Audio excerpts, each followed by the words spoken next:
What's up, Black and White Army? It all exploded on deadline day.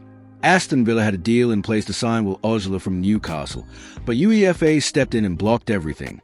A £39 million transfer was simply shut down by European spending rules. Yes, you heard that right. Toon Army. Villa wanted him. Newcastle agreed, but UEFA said no. And the reason is absolutely shocking. I'm Rodrigo, and this is Newcastle Mania, the channel made by a fan, for fans, who live and breathe Newcastle United. You blinked, and Newcastle was back in the headlines everywhere. What looked like just another transfer deal quickly turned into a financial soap opera that's got the whole of England talking. And today, I'm breaking it down for you, every detail of this crazy story. But before we dive into the day's bombshell, let me just remind you of one thing real quick. Remember those Chelsea fans who said this channel wouldn't grow because our fan base is too small? Well, they are starting to go quiet now because our numbers are only going UP. So let's shut them up for good. Hit that subscribe button right now. It costs nothing, but it helps the channel massively as we push toward 1,000 subscribers. Let's show them what the Black and White Army is really about. On the very last day of the transfer window, Aston Villa made a bold move. They went all in to try and sign Will Osler, Newcastle's young striker who's been turning heads with his potential. Negotiations moved fast, and both Birmingham's club and Newcastle reached a financial agreement that looked set to seal Osler's future. The fee? A whopping £39 million, a figure that showed just how much Villa were willing to invest in the youngster. With everything apparently sorted, whispers were already spreading that the striker was packing his bags and preparing to leave Tyneside for Birmingham. Villa fans started buzzing with excitement, while plenty of Newcastle supporters were left wondering, was it really the right call to let him go? But then came the twist. UEFA got involved. Because of their squad cost rules, those strict financial regulations designed to keep clubs balanced, the deal hit a brick wall. At the very last moment, the transfer collapsed. The end result?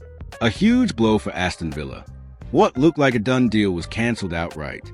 And so, Will Osler remains a Newcastle United player. For now, he stays as Eddie Howe's fourth-choice striker, sitting behind Walter Maid, Wissa and Anthony Gordon. So instead of a blockbuster sale, the Toon Army still have Osler in black and white. And fans on both sides are left with that frustrating feeling of a deal slipping away right at the death of the window. And of course, the reaction was instant. The English press jumped all over it.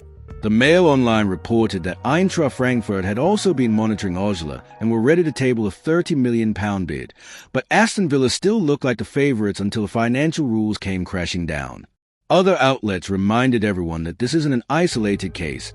More and more clubs, big and small, are running headfirst into these restrictions, sparking debates about whether the system is truly fair.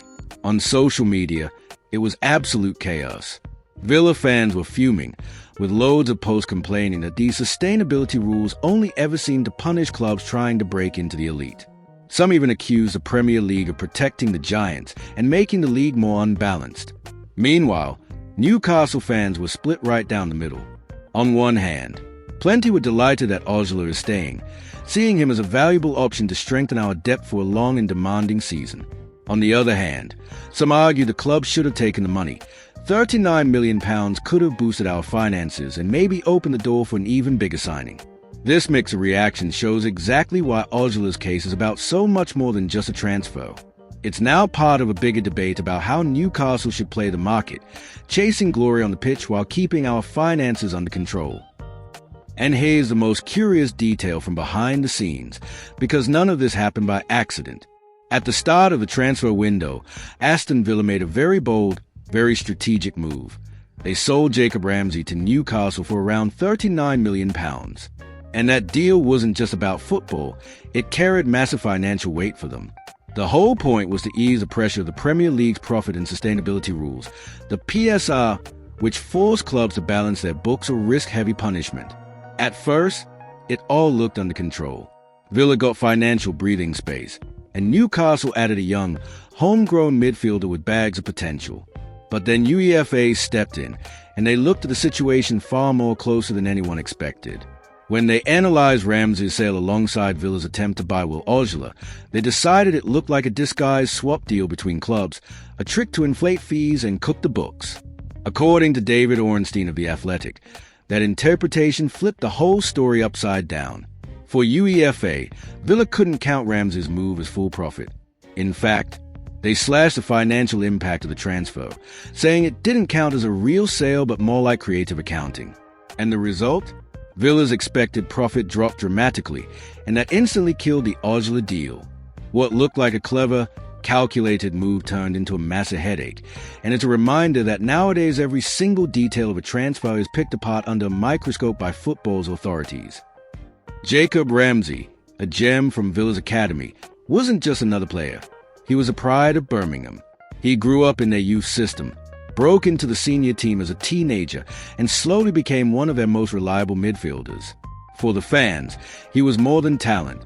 He represented loyalty, identity, and passion for the shirt. So when Ramsey left, it wasn't just business. It cut deep emotionally. Club captain John McGinn even posted a heartfelt message, calling Ramsey a role model for every young player in the academy. You could feel the respect and admiration in every word. Then Tyrone Mings, another leader, spoke out too. He defended Ramsey's name, reminding supporters to value everything he had already given to the club. Mings was clear. No matter where he plays, Ramsey's legacy in Birmingham will never be forgotten. All this showed that Ramsey's departure wasn't just financial strategy. It shook the dressing room. Players, staff, the whole club felt it. And for Unai Emery, losing Ramsey didn't just mean losing a talented midfielder. It meant losing a leader, a role model, a piece of the Villa soul. So in the end, Ramsey's sale wasn't just an accounting decision. It was a sporting and emotional blow, living proof that football is about much more than numbers on a spreadsheet. And here's the big question. Why was Villa punished, while other clubs seemed to get away with it? Manchester City and Chelsea have been throwing around hundreds of millions for years, and rarely face these kinds of blocks. So this whole mess opens up a huge debate about how UEFA and the Premier League are really applying these rules. Villa became the perfect example of how one wrong step can cost you daily. Now, as for Newcastle, Osler stays put. He won't be a starter straight away, but he could get important minutes this season, especially in the domestic cups. For Aston Villa, it's frustration and the feeling of being powerless against the rulebook. For Newcastle, it's another win. We've kept another attacking option, while at the same time showing our growing influence in the Premier League transfer market. We're not just signing stars like Woltermade and Wissa, we're also shaping the moves of our rivals. Fans, this whole story is proof that modern football isn't just about what happens on the pitch. Transfers today are like a game of chess, with rules, money, and pressure from every side. Newcastle come out stronger, keeping Osler, while UEFA's intervention proves just how much these rules can change the course of a deal. So what do you think? Was UEFA right to block Villa's move? Or are these rules killing the spirit of football? I really want to hear your thoughts in the comments. And don't forget, subscribe right now to Newcastle Mania. Hit the bell and join our black and white army. Here you'll always get the hottest news, the biggest debates, and every twist and turn from our Newcastle United. Until next time, Toon Army, and hold on tight, because this season is going to be absolutely electric.